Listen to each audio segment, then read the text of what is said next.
Notre histoire commence avec un groupe d'aventuriers vivant dans le royaume médiéval de Larian. Ce royaume, peuplé de petits villages et de chaumières, était jusqu'alors relativement paisible. Les aventuriers partent en quête du bâton magique de Zalos. Ils traversent la forêt et remarquent une bande de nains des montagnes. Les nains se montrent amicaux et leur offrent à boire et à manger. Puis l'un d'eux se tourne vers eux, les yeux brillants de malice, tandis qu'il se penche en avant, ses doigts épais tambourinant sur la table en bois brut. Ah, tiens, des voyageurs fatigués. Vous êtes ici en compagnie du clan Silverven. Mais je parie que vous n'êtes pas tombés sur notre campement par hasard, hein? Ses compagnons rient, un grondement sourd qui rebondit sur les murs en bois de la maison des nains. De la vapeur s'échappent des marmites en fer qui bouillonnent au-dessus du foyer central, emportant avec elles les riches arômes de viande rôtie et de racines bouillies. Vous cherchez le bâton de Zalos, n'est-ce pas? Oui, c'est exact, homme de petite taille. Dit Sir Neobish, la voix remplie d'une légère appréhension, la fatigue de la route encore alourdissant ses membres. Le chef, un homme massif à la barbe rouge et aux yeux brillants, se tape sur les cuisses. Il se penche en avant, les coudes sur la table. Est-ce que vous êtes là pour nous aider? Demande Lady Lulu. Le nain au regard malicieux s'enfonce dans son siège, un sourire en coin s'épanouissant sur ses lèvres. Aider? Il répète le mot, comme s'il le savourait. Eh bien, c'est une façon de voir les choses. Il se gratte la barbe, ses yeux pétillent d'intérêt. Mais je crains que la situation ne soit pas si simple. Le bâton de Zalos, c'est une affaire compliquée. Des forces obscures le convoitent, et nous, disons que nos intérêts divergent. Les autres nains autour de la table sont silencieux, observant attentivement la conversation. Je suis Sir Neobish, grand maître des arcanes. N'avez-vous point entendu parler de ma légende? Le nain cligne des yeux, son expression changeant subtilement. Sir Neobish, le grand maître des arcanes, vous dites? Il se penche en avant, les coudes sur la table, et vous examine attentivement. Eh bien, non, je ne peux pas dire que ce nom me soit familier. Il échange un regard avec ses compagnons, qui haussent les épaules. Mais ne vous en faites pas, mon ami. Chez nous, les légendes n'ont pas grande importance. Il se renfonce dans son siège, les mains jointes. Et est-ce que par hasard, le fait que nous entrions en possession du bâton converge avec vos intérêts? Rebondit Astsora. Le nain se gratte de nouveau la barbe, son regard devenant plus intense. Converger? Oui, on peut dire cela. Il observe ses compagnons d'un coup d'œil avant de se pencher de nouveau en avant. Le bâton de Zalos, il contient une puissance qui ne doit pas tomber entre de mauvaises mains. Et nous n'aimons pas l'idée que des étrangers de passage puissent en faire un usage inconsidéré. Il penche la tête, ses yeux brillants de malice. Nous pourrions vous aider, pour un prix, bien sûr. Lady Lulu leur demande alors. Et si on vous paye avec des coussinets pour coudes?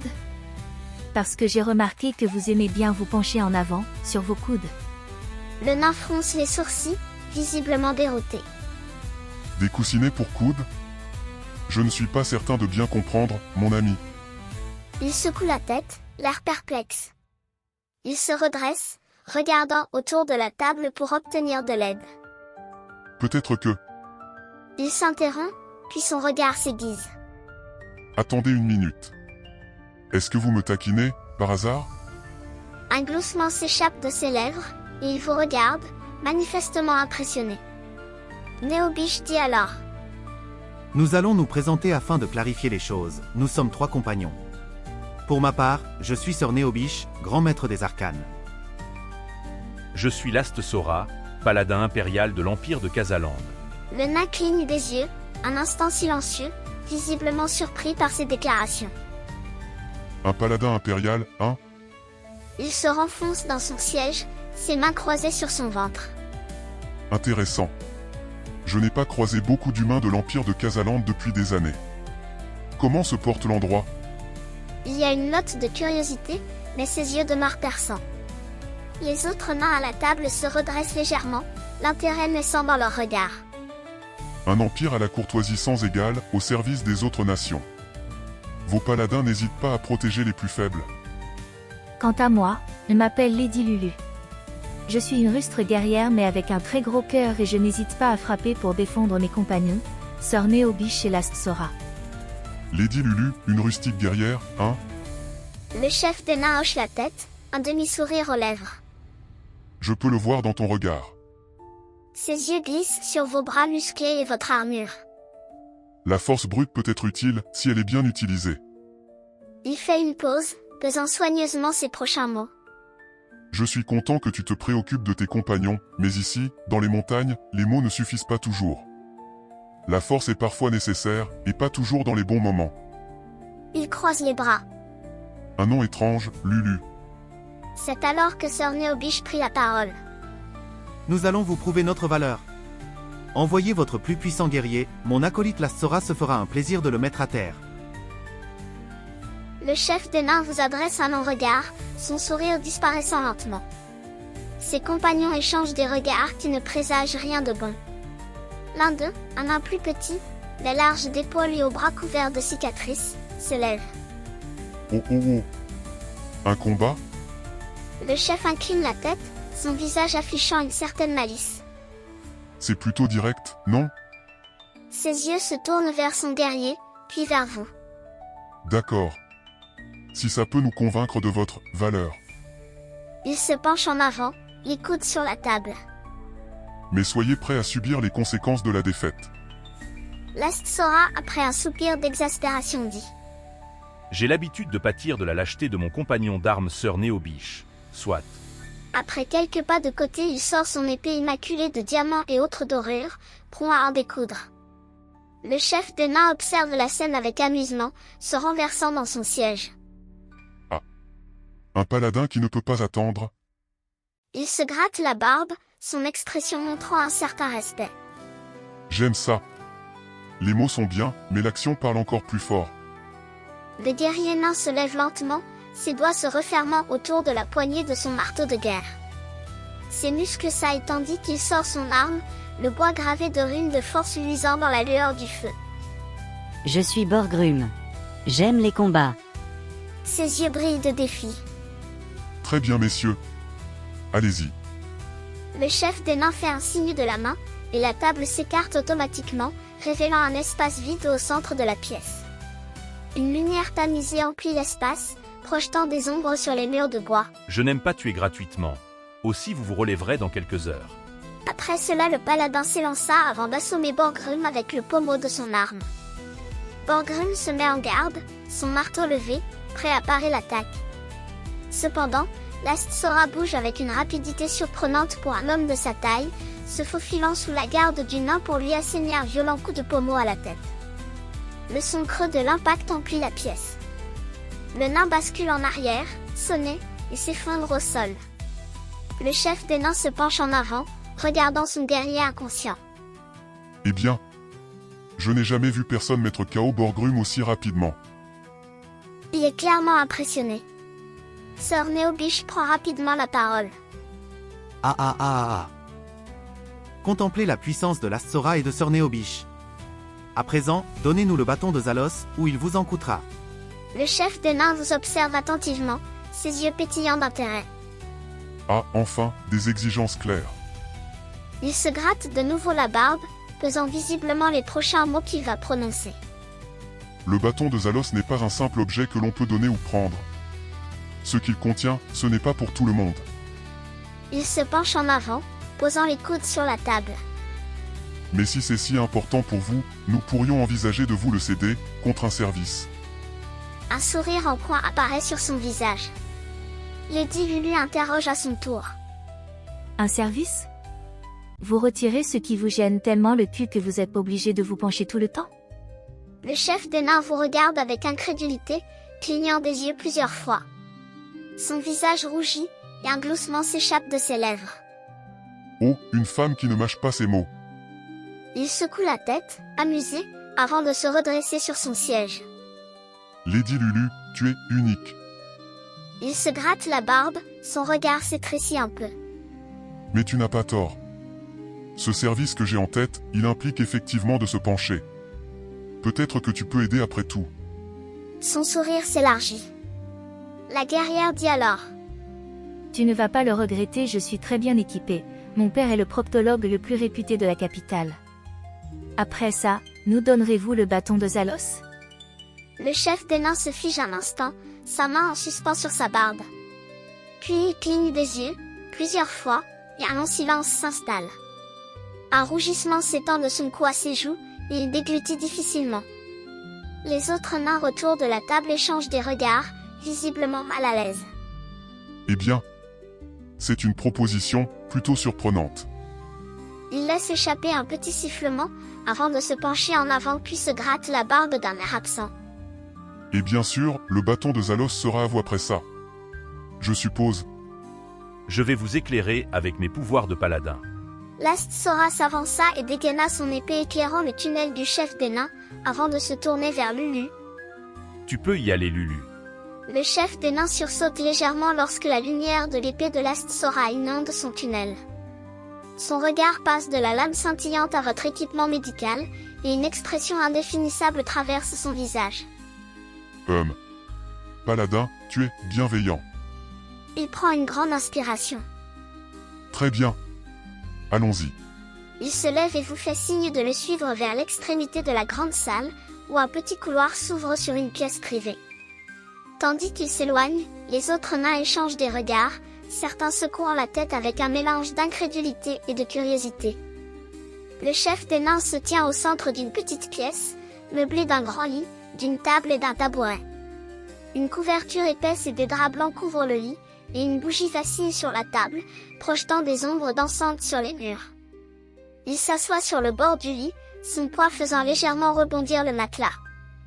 Et c'est plus agréable ici, hein? Donc, Lady Lulu, je ne suis pas sûr de savoir par où commencer. Ses mains triturent nerveusement sa barbe. Par enlever votre bas, mon bon ami. Je ne suis pas sûre que les draps blancs soient bien adaptés pour cette intervention. Elle prépare son matériel pour libérer le trou du chef des nains. Avant d'introduire le spéculum dans la cavité sombre du nain, Lady Lulu ferme les yeux comme pour faire une prière et pense en son fort intérieur. Père, j'espère que vous serez fiers de moi. Amen. Elle insère le matériel médical dans le trou du cul du chef des nains. Le nain hurle de douleur lorsque Lady Lulu lui sort le bâton de Zalos, tel Excalibur sortant de son rocher. Au parler cet enfer. Le chef des nains se plie en deux sous la douleur, son visage devenant cramoisi. Il hoquette, les yeux exorbités, la transpiration perlant déjà sur son front. Ses mains se referment en poing, enfonçant ses ongles dans ses paumes. Par la barbe de Thor. Il se redresse, les dents serrées, son souffle sortant en rafales courtes et rauques. C'est bien pire que je ne l'imaginais. Ne restez pas comme cela, relevez-vous, remettez-vous sur le lit mon bon ami, sinon le spéculum va retomber, ce qui sera plus inconfortable qu'à son introduction. Alors que le chef des nains, transpirant et les larmes aux yeux, reprend lentement son souffle, son visage perdant un peu de sa couleur pourpre. Mère. Merci, je crois. Violette, essayant de retrouver une respiration régulière. Mais bon sang, j'avais entendu dire que les humains avaient des problèmes de ce genre, mais je n'avais jamais imaginé ça. Voulez-vous que j'utilise un sort de soin pour apaiser le feu de votre anus? Proposa généreusement Sir Néobiche. Le chef des nains gémit en se tordant légèrement, une main sur son ventre. Non, ça va. J'ai juste besoin d'un instant. Il inspire profondément, essayant de se calmer. Pour un nain, ce genre de choses, ce n'est pas courant. Mais Lulu a fait du bon travail. Il prend un autre souffle douloureux, les yeux humides. Ce truc était là depuis des années, et je ne savais pas comment m'en libérer. Ses épaules se soulèvent, et un petit gloussement étranglé s'échappe de sa gorge. Je ne sais pas si je dois vous remercier ou vous maudire. Et maintenant? Demanda le paladin. Le chef des nains se hisse sur le lit, grimaçant encore légèrement. Il prend quelques respirations profondes avant de répondre. Eh bien, je suppose que le bâton de Zalos est à vous. Il s'assoit lentement, serrant les dents. Mais, il vous faut être prévenu. Ce que contient ce bâton, c'est le fruit de siècles d'études et de sacrifices. Le savoir qu'il renferme, il a un prix. Êtes-vous sûr d'être prêt à le payer? Et moi qui ai vaillamment réalisé cette intervention pour vous libérer de ce bâton. Êtes-vous prêt à régler la note? Le chef des nains cligne des yeux, ses sourcils se haussant en un arc parfait. Un silence pesant s'installe tandis qu'il vous fixe, le visage impassible. Puis, à la grande surprise de tous, il éclate de rire, un son rauque et profond qui résonne dans la petite pièce. Oh, par la barbe du Père Noël, tu es un sacré numéro, toi. Il s'essuie les yeux, encore secoué de rire. Très bien, Lady Lulu. La note de ton intervention est réglée. Il sort une bourse en cuir de sa ceinture et la lance vers vous. L'Astsora purgea le bâton de ses matières indésirables avec un sort de purification. Le chef des nains observe en silence tandis que le sort de purification entoure le bâton de Zalos d'une brune argentée. Lorsqu'il se dissipe, la surface du bâton est propre, les runes gravées dans le bois luisant d'un éclat sombre. Voilà, au moins nous serons moins réticents quant à le prendre dans nos mains. Il se tourna alors vers le chef des nains avant de lui demander. Mais alors, qu'en est-il de ce fameux prix à payer? Bien joué, paladin. Beaucoup se seraient contentés de le prendre et de s'enfuir, ignorant les conséquences. Le nain hoche la tête, admiratif malgré son évidente tension. Il s'approche de la table, tendant la main pour caresser doucement la surface du bâton. Le prix, Il se tourne vers vous, les sourcils froncés, hésite un instant, son regard balayant les runes. chaque fois que tu utiliseras ce bâton, tu devras faire un sacrifice. Une offrande. Plus son utilisation est grande, plus le prix sera élevé. Il pose une main sur sa hanche, la grimaçant légèrement, puis poursuit. Allez-y, montrez-nous comment nous en servir. Le chef des nains vous jette un regard noir, son visage exprimant une certaine impatience. Et, pas si vite, petit sorcier. Je t'ai déjà dit que ce n'était pas anodin. L'utilisation du bâton de Zalos, c'est un processus qui nécessite une grande préparation mentale. Il se détourne de la table, ses poings serrés, et poursuit. En outre, tu devras signer un contrat de sorcellerie. Un pacte en bonne et due forme, pour te lier légalement au bâton. Regarde-le. Vraiment. Concentre-toi sur ces runes. Elles ne sont pas là par hasard. Le silence s'installe, la lueur vacillante de la bougie soulignant les contours de la pièce. Les runes se détachent faiblement, noires sur le bois blanchi, et semblent palpiter subtilement. Néobiche dit. Très bien. Je sais exactement quoi faire. Il attrape fermement le bras de l'Astsora en le plaçant au-dessus du bâton de Zalos. À l'aide d'une petite dague, on taille légèrement la paume de sa main pour laisser tomber une goutte de sang sur les runes du bâton de Zalos. Le chef des nains bondit en avant, ses réflexes rapides pour un nain de sa stature. Non. Il attrape le poignet de l'Astsora avant que la goutte ne touche le bâton. Qu'est-ce que tu fais? Il vous regarde, l'incompréhension et la frustration gravées sur son visage. Ce n'est pas ainsi que ça fonctionne. Il secoue la tête, poussant un long soupir. Le sang, c'est pour lier un pacte, pas pour créer un contrat. Abruti. Il se passe une main sur le visage, paraissant exténué. Exaspéré, l'Astsora posa délicatement sa main derrière la tête de Néobiche, il regarda son ami, lui esquissant le plus beau de ses sourires, avant de lui enfoncer le crâne dans le bâton. Le choc de l'impact résonne dans la pièce. Le sorcier poussa un cri de douleur, ses bras s'agitèrent alors que l'Astsora continue à lui maintenir la tête enfoncée dans les runes gravées. Le bâton de Zalos brille soudainement d'une lueur sombre, des filaments d'énergie noire se tordant autour de la tête de Néobiche. Mon crâne. Lâche-moi, imbécile.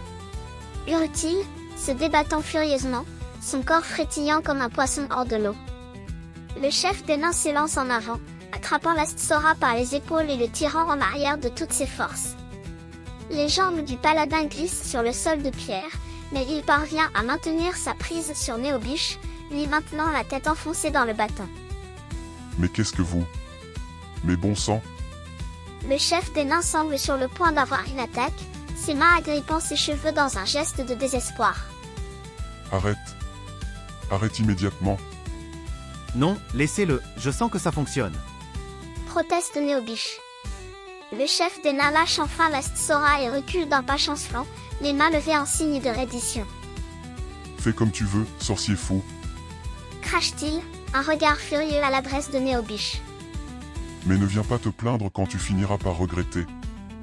Le bâton de Zalos émet une pulsation d'énergie noire qui enveloppe la tête de Néobiche comme un second crâne, les runes s'illuminant d'un feu sombre. Le sorcier se met à trembler, ses yeux roulant en arrière. Oh, Le sorcier tremble de la tête aux pieds, ses doigts s'agitant convulsivement. oh, Les mots sortent par à coups, comme si la langue de Néobiche était trop lourde pour les former. oh, Il secoue la tête, les runes du bâton se reflétant dans ses pupilles dilatées. des gardiens? Des chaînes noires? L'Astsora lâcha sa prise, fit quelque part en arrière pour regarder d'un peu plus loin ce qui allait arriver à son ami. Le bâton de Zalos projette alors une explosion d'énergie noirâtre. Le sorcier est soulevé du sol par une force invisible, ses pieds battant dans le vide alors que l'artefact se nourrit de son sang et de sa souffrance. Une lueur étrange brille dans ses yeux, comme si son âme même se faisait aspirer. Ne me laissez pas. Ne me laissez pas ici? Gémit-il d'une voix angoissée, ses bras s'agitant frénétiquement. Le chef des nains se signe et recule encore, les traits déformés par la terreur. Lady Lulu dit.